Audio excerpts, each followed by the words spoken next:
કોંગ્રેસની નવી ફોર્મ્યુલાએ દાવેદારોની ઊંઘ હરામ કરી દીધી છે। કોંગ્રેસ લોકસભા ચૂંટણી માટે ટિકિટ આપતા પહેલા દાવેદારોની મુલાકાત લેશે।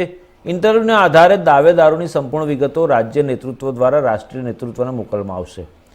કોંગ્રેસે ભારત ઇન્ડિયા ગઠબંધનનો ભાગ છે। મહાગઠબંધનમાં બેઠકોની વહેંચણી ફોર્મ્યુલા હજુ નક્કી થવાની બાકી છે। લોકસભા ચૂંટણી માટે ઇન્ડી એલાયન્સની સીટોની કોઈ વહેંચણી ન થઈ હોવા છતાં કોંગ્રેસે તૈયારીઓ શરૂ કરી દીધી છે। ગોરખપુર સદર અને બાંસગાંવ લોકસભા બેઠકો પર ચૂંટણી લડવા ઈચ્છુક નેતાઓના બાયોડેટા સબમિટ થવા લાગ્યા છે। ભારત ઇન્ડી ગઠબંધનમાં લોકસભા ચૂંટણી માટે સીટોની વહેંચણી થઈ નથી છતાં કોંગ્રેસે તૈયારીઓ શરૂ કરી છે। ગોરખપુર સદર અને બાંસગાંવ લોકસભા બેઠકો પર ચૂંટણી લડવા ઈચ્છુક નેતાઓના બાયોડેટા આવવાનું શરૂ થઈ ગયું છે।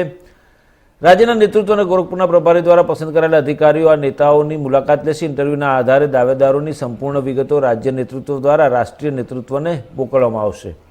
કોંગ્રેસ ઇન્ડી ગઠબંધનનો એક ભાગ છે। મહાગઠબંધનમાં સીટોની વહેંચણી લઈને હજુ સુધી કોઈ ફોર્મ્યુલા નક્કી નથી થઈ તેમ અને ચૂંટણી તારીખ નજીક આવી તેમ તેમ કોંગ્રેસે તેની સક્રિયતા વધારી દીધી છે।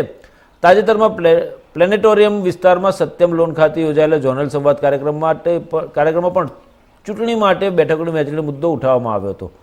ઘણા બધા અધિકારીઓ કહ્યું કે મોટાભાગના નેતાઓ કોઈ કામ નથી કરી રહ્યા કારણ કે તેમને લાગે છે કે તેમની લોકસભા બેઠક ગઠબંધનમાં કોઈ અન્ય પક્ષને જઈ શકે છે, જેના કારણે જિલ્લાઓમાં સંગઠનની ગતિવિધિઓમાં મંદી જોવા મળી રહી છે। જ્યારે આ બાબત રાષ્ટ્રીય મહાસચિવ અને પ્રદેશ પ્રભારી અવિનાશ પાંડે અને પ્રદેશ પ્રમુખ અજય રાયની સામે મુખ્ય રીતે ઉઠાવવામાં આવી ત્યારે લોકસભાની ચૂંટણી માટે ઉમેદવારોની પસંદગીની પ્રક્રિયા શરૂ કરવાનો નિર્ણય લેવામાં આવ્યો હતો।